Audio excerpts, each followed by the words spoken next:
What is up, guys? It's the Sound Alchemist here, and I'm with Gersh1 to bring you guys another awesome, enticing adventure into For the Greater. This is a video series where we answer the questions left by you, the viewer. If you have a question for us, comment down below. Put a question in front of your question because we get those questions first. The purpose of these videos also are, I have found that initially they were just kind of like, oh, you guys should have these on while you guys are painting, going to work, doing all that kind of stuff. But also, if you're new to the 40K universe and you want to learn because, like, let's say you're learning or you're playing Wrath and Glory, the RPG game, you're playing Blackstone Fortress or anything like that, ask questions so we can help you build things, whether it's a character, a homebrew, Space Marine chapter, whatever it is. Yeah. And that's kind of what the Seeker has done. No, not really. He says, which three Primarchs do you think will play a huge role in the upcoming future? I think Lorgar, Magnus, and Sanguinius. Oh, you threw a curveball at me. I thought you meant like three Loyalist Primarchs. So the future of 40K is something that I've been thinking and writing about extensively in these past 2 weeks. Check out The Death of Warhammer 40K, because basically I talk about what I think is going to happen leading up to Warhammer 50K. And the three Primarchs that you mentioned here, I completely agree with you wholeheartedly. The thing about Lorgar is that he was one of the most underdog Primarchs out there. And during the heresy, towards the end of it, he really did a 180. He was the inception for chaos, honestly, going into the Imperium. And I think that that is kind of a foreshadowing towards the end of Warhammer 40K, or towards the future of 40K, in that since he was the progenitor or the starting point, that I think he will also be either a starting point for something huge in the future or an end point. What that is exactly, I'm not 100% sure, but that also ties in with Magnus, because Magnus is probably the strongest Psyker except for the Emperor right now. So that has a lot to do with the shape of the Astronomicon, what Chaos will be doing. If the Emperor does indeed achieve apotheosis and becomes a god, how will that affect Magnus? Because when you look at things back in the Heresy, he was never really full-heartedly down for chaos. Like, it was kind of a series of events that made him become what he is now. And with the different shards of Magnus that are currently out in the galaxy, maybe we'll see a change of sides with him as more shards become reintegrated into his body, because not all of them are chaos. Like, some of them are still loyalists to the Imperium. So that's going to be an interesting set of campaigns and storylines to explore. And lastly, Sanguinius. It's a fan favorite, and I think GW knows that. So to bring back Sanguinius into the fold of 40K once again will be a huge boon. Something it's something that they need, because currently GW is not looked at with kind eyes in the fandom. So I think bringing back Sanguinius in an awesome, badass way with a new model to boot would probably help them, at least in their personal relations type thing.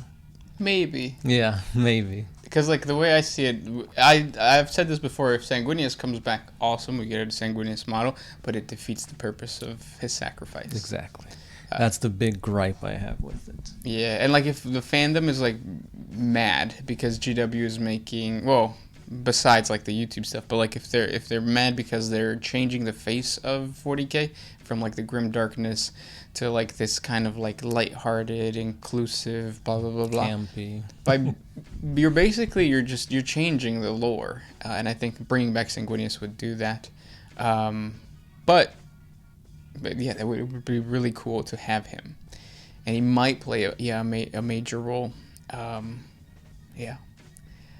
If it was up to me, though, I think it's really the Lion, Sanguinius, and Leman Russ as far as the Loyalists are concerned, just because those three have their own chapter or their own codex. That's true. Yes.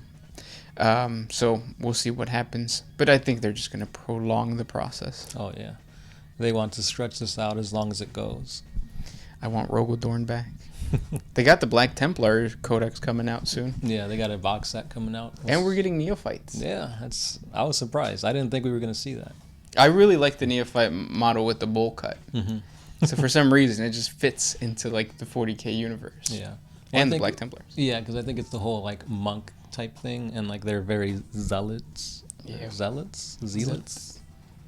Algo así. A good question though. This next question is by Tyler Schaefer. Could the Separatist alliance from Star Wars: The Clone Wars defeat the Tau? Maybe. Yeah, honestly. Yeah, I think the Tau has two huge things that are going against them. Number one, they're static. Mm-hmm. The Tau is their home planet, and spheres go around it. That's it. Right. And then the other thing is, so like it's easier to like you have a place to attack. Yeah. Get them. Yeah. And then the other one is that they can't fight wars of attrition. Mm-mm. They do a lot of give and take. Not guerrilla warfares, but like if they see that their like stronghold is getting overrun, they're not going to defend it. They're just going to fall back and strike at a better opportunity. Yeah. But then does that mean that like you would have the Jedi? Who was leading the Separatists at that point? Count Dooku? I believe so, yeah. Dooku, Grievous. Then for sure it's done. Yeah, because I don't see the Tau being able to withstand like lightsabers and stuff like that. Like Grievous took out like what 4, 5, 6 Jedi at the same time. Yep. What's a freaking fire warrior gonna do? Yeah. Yeah. Who have noses now apparently? Yeah. Why? That's another thing that we should complain about. Maybe they have noses because they were fighting against the Sisters of Battle and they wanted to get that sniff. Yes. Maybe. No kink shaming.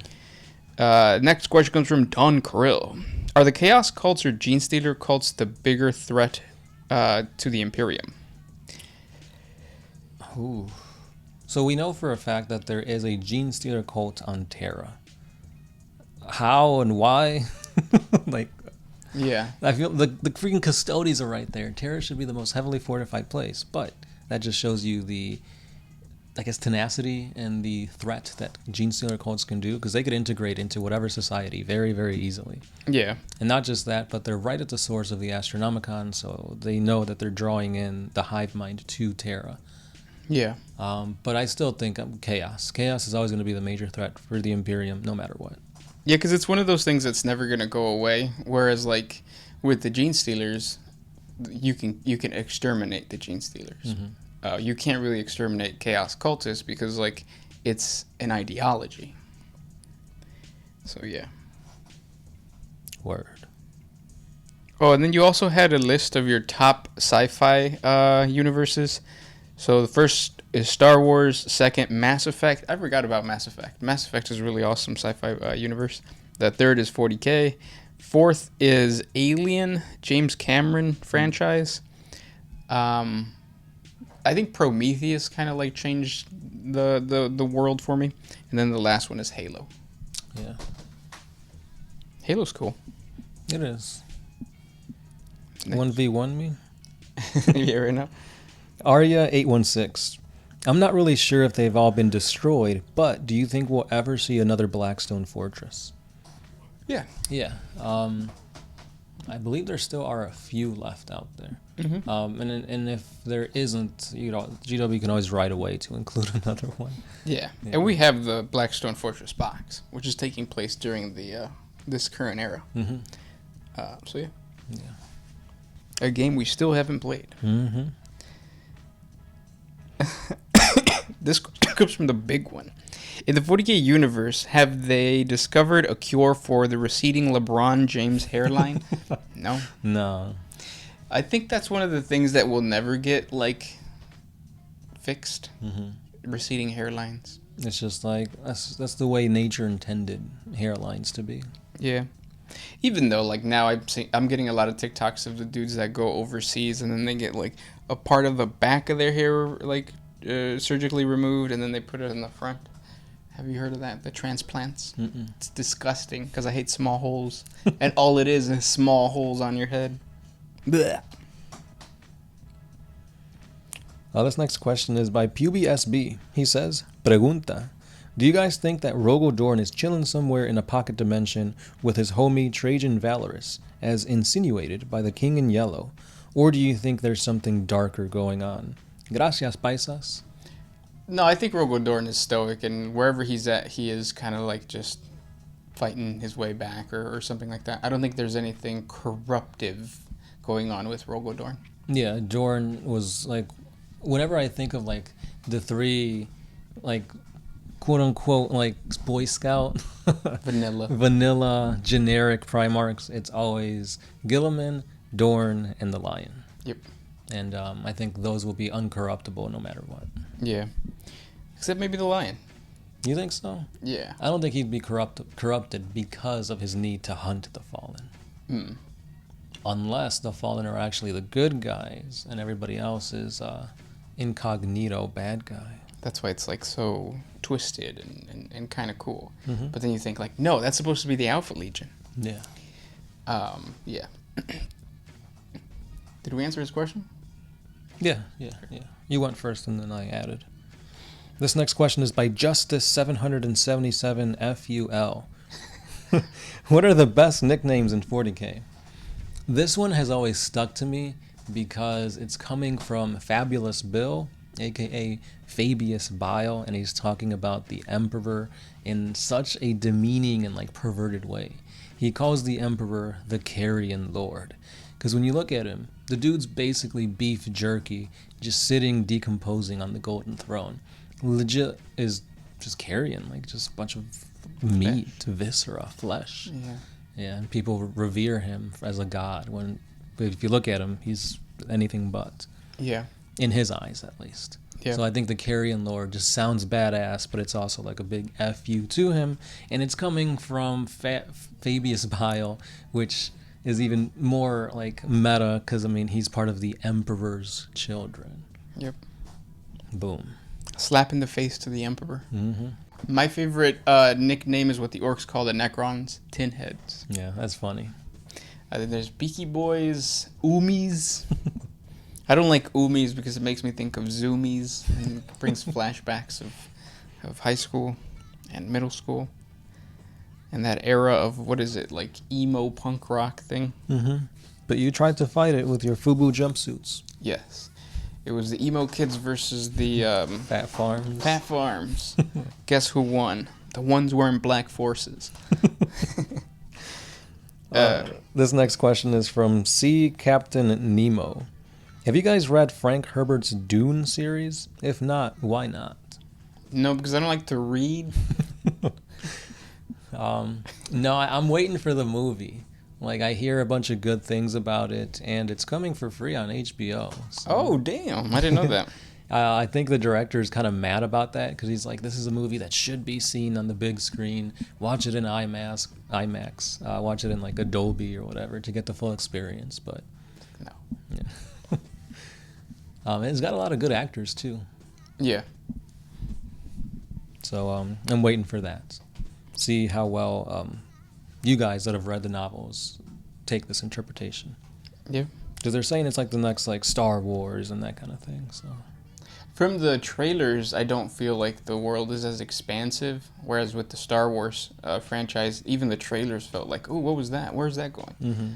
I don't feel that with Dune. This next question comes from Joel Leva.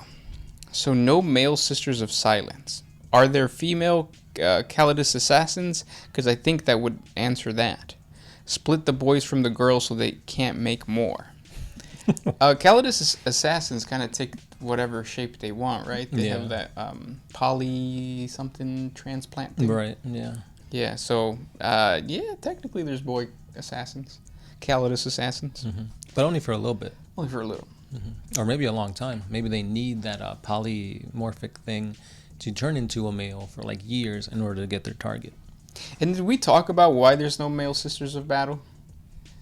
I don't think we did. Oh, because like you should check out our 40 facts and lore on the Reign of Blood, I think it's called, or Reign of Fire. Reign of Fire? I think that's a song by Johnny Cash. It is Reign of Blood, yeah. But Goj Van Dyer, because he raised a military for the Imperial Creed, so the ecclesiarchy, and then after he was killed, they were like, no, look, the church cannot hold men at arms. What's the solution to that? Sisters at arms. Mm-hmm. And that's why we have Sisters of Battle. It is illegal to have men. Yeah, which before that they were called the Brides of the Emperor. Yep. For obvious reasons. Mm-hmm. Next question. This one is by James Kiltz. With the return of Volkite weaponry, do you think the AdMech will utilize more Volkite weapons? Yeah. Those things were really powerful in 30K, and with the STC to create them and the knowledge and the know-how, definitely we'll see more. Which I kind of want that to be integrated more so throughout the Imperium, because I just like how they look. But you do get some here and there with like certain chapter masters for Space Marines. But for the most part, yeah, you do see them in like the Skitarii Legions, the AdMech, that stuff. Yeah. This is not a question, but a comment from Martin von Posen. Thanks for the answer. You should try and watch Last Church. It's so much different from the other Warhammer movies, set in the end of the Age of Strife, and basically it's a philosophical conversation between the Emperor and the last remaining priest. Yeah, wow, I've never heard of that. So yeah, that sounds really interesting. I'll check it out. Yeah. The Last Church. Next question. 40K Warrior Tuber. Who is the most brutal close combat loyalist chapter? The Templars, the Blood Angels, Flesh Terrors, Space Wolves, or the Carcharodons? I'm going to say the Carcharodons, because oftentimes people mistake them for being Khorne followers by how bloody and like visceral and like meat, like it's just really insane to see them go at like their enemies. Yeah, and the thing about them, the entire chapter suffers from a mutation that makes them bigger than everyone else. Mm-hmm. So, like, if you see the fan art of a Carcharodon fighting, like, the Mantis Warriors, because they fought during the Bad App War, Mm-hmm. like, they tower over other Space Marines. Yeah. But let's not forget, like, Space Wolves are pretty ferocious and brutal, too. Yeah. Like, Templars are zealots. Yeah. The not the Carcharodons, the Flesh Terrors and the Blood Angels, they suffer from the Black Rage and the Red Thirst. So that makes them pretty brutal in combat, too. They're lunatics when they become, wrapped up in the Black Rage. Mm-hmm. Yeah. This next question comes from Ethan. Just Ethan? Yeah, just Ethan. Hi, Agway Vesa from Australian Colony here. Oh.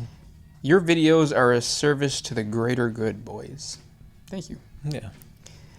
Could the Tau create a Death Star-like weapon with their massive Tau gun technology and send out intergalactic plasma Kamehamehas to wipe the enemies and their planets away to lay the groundwork for the next sphere of expansion?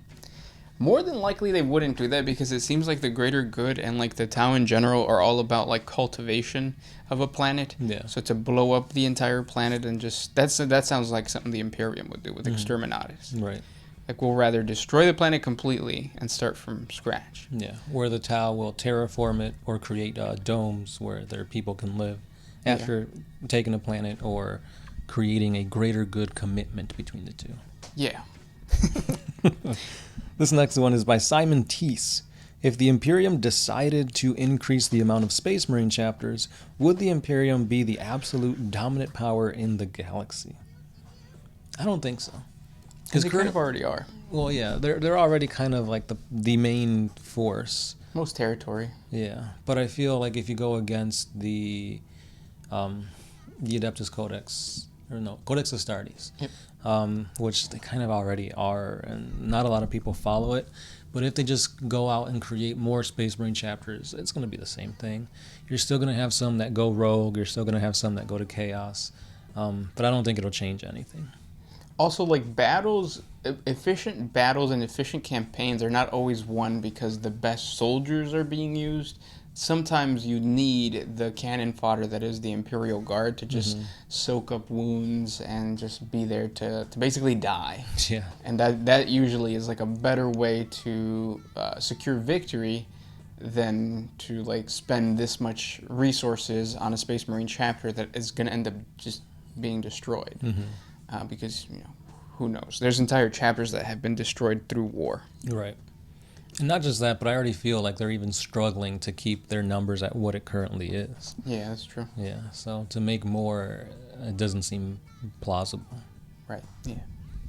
And those were the questions for today. If you guys have more questions for us, please comment down below. Thank you guys so much for listening, and we'll talk tomorrow. Yeah. This has been the Sound Alchemist. Gershwan. And we are out.